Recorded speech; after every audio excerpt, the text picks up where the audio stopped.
नमस्कार। मोदी का भाषण लिखने वाले मनोज सोनी कैसे बने लोक सेवा आयोग अध्यक्ष? 2024 में संघ लोक सेवा आयोग में चयनित में से 65% संकल्प के कुल 1016 में से 605 चयनित हुए हैं। खेड़कर विवाद में यूपीएससी अध्यक्ष पद से इस्तीफा दे चुके मनोज सोनी का इस्तीफा अभी लंबित। यूपीएससी के 10 में से 3 पद खाली, जो 7 हैं उनमें से 4 का सत्ता संगठन से संबंध। अगस्त 2020 में प्रदीप कुमार जोशी बनाए गए संघ लोक सेवा आयोग अध्यक्ष। मई 2023 तक रहे, उसके बाद सोनी अध्यक्ष बनाए गए। संघ लोक सेवा आयोग के अध्यक्ष मनोज सोनी ने अपना कार्यकाल समाप्त होने के 5 साल पहले ही खेड़कर व अन्य विवाद के चलते अपने पद से इस्तीफा दे दिया है, लेकिन वह इस्तीफा अभी स्वीकार नहीं किया गया है, लटकाए रखा गया है।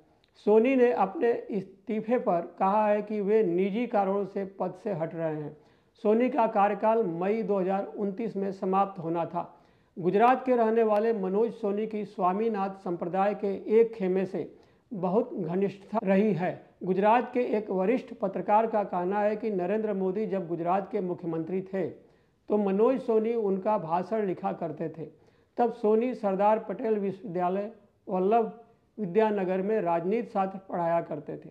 हो सकता है इसी घनिष्ठता व ओबीसी का होने के चलते सोनी को मोदी राज में 2005 में 40 वर्ष की उम्र में पहले सयाजी राव गायकवाड़ विश्वविद्यालय बड़ौदा का कुलपति बनाया गया।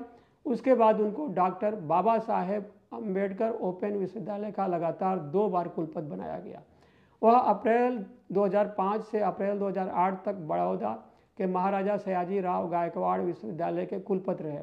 उसके बाद 1 अगस्त 2009 से 31 जुलाई 2015 तक डॉक्टर बाबा साहेब अम्बेडकर मुक्त विश्वविद्यालय गुजरात के लगातार 2 टर्म कुलपति रहे।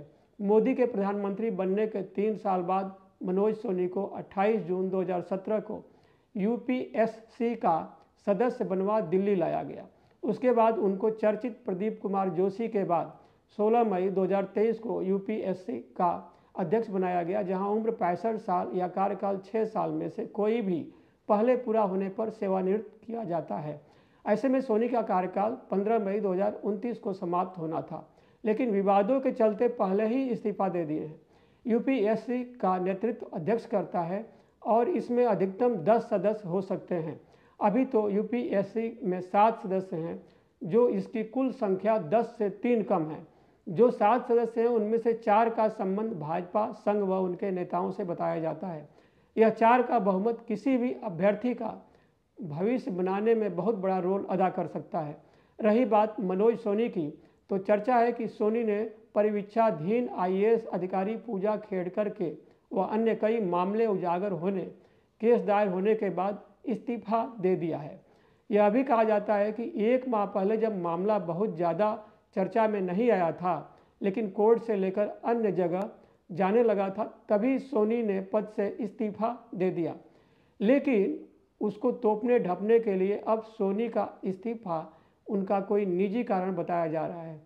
चर्चा यह भी है कि मध्य प्रदेश लोक सेवा आयोग अध्यक्ष व छत्तीसगढ़ लोक सेवा आयोग अध्यक्ष रहने के दौरान कई कारणों से चर्चित रहे प्रदीप कुमार जोशी को संघ लोक सेवा आयोग अध्यक्ष बनाए जाने के बाद तमाम ऐसे अभ्यर्थी लोक सेवा आयोग परीक्षा पास किए जो कई कारणों से चर्चा में आ गए हैं। कांग्रेस सहित अन्य कई विपक्षी दलों के नेता व कुछ वकील तो कहने लगे हैं कि यदि प्रदीप कुमार जोशी, जो इन दिनों एनटीए के चेयरमैन हैं, विवादों में हैं, कि मध्य प्रदेश व छत्तीसगढ़ लोक सेवा आयोग अध्यक्ष रहते और संघ लोक सेवा आयोग का अध्यक्ष रहने के दौरान जितने सिलेक्शन हुए, जितनी नियुक्तियां हुई हैं, उनका रिकॉर्ड जांचा जाए तो असलियत सामने आ जाएगी कि कैसे कैसे अभ्यर्थी का सिलेक्शन हुआ है। यह सवाल खड़ा करने वालों में से कई का कहना है कि यदि संघ की एक आनुषंगिक व भाजपा की सहोदर संस्था संकल्प कोचिंग में तैयारी किए व यूपीएससी अभ्यर्थियों में से सेलेक्ट हुए का आंकड़ा जोशी व सोनी के कार्यकाल के दौरान देख लिया जाए तो भी बहुत कुछ अस्पष्ट हो सकता है। संकल्प संस्था से अप्रैल 2024 में संघ लोक सेवा आयोग परीक्षा में पास हुए प्रतिभागियों का आंकड़ा जो कईयों ने बताया यदि सही है तो निम्न है। सिविल सेवा परिणाम और संकल्प। प्रथम 10 में से 7 प्रतिभागी, 50 में से 33 प्रतिभागी, 100 में से 65 प्रतिभागी चयनित हुए हैं। कुल 1016 में से 605 अभ्यर्थी चयनित हुए हैं। इस आंकड़े से तो 2024 में यूपीएससी परीक्षा में जो भी चयनित हुए हैं उनमें से 65% संकल्प के हैं। रही बात सोनी की, तो वह कह रहे हैं कि अब सामाजिक धार्मिक गतिविधियों पर अधिक समय देना चाहते हैं। यह घटनाक्रम इसलिए महत्व रखता है क्योंकि यूपीएससी ने कहा है कि उसने परिवीक्षाधीन आईएएस अधिकारी पूजा खेड़कर के खिलाफ कई कार्रवाई शुरू की है, जिनमें फर्जी पहचान दस्तावेज के जरिए सिविल सेवा परीक्षा में शामिल होने के अधिक मौके पाने के आरोप में उनके खिलाफ प्राथमिकी दर्ज कराना शामिल है। आयोग ने कदाचार के आरोपों की गहन जांच के बाद खेड़कर के खिलाफ आपराधिक मामला दर्ज कराया। उसने सिविल सेवा परीक्षा 2022 के लिए उसकी उम्मीदवारी रद्द करने और भविष्य की परीक्षा में शामिल होने से रोकने के लिए उन्हें कारण बताओ नोटिस जारी किया है।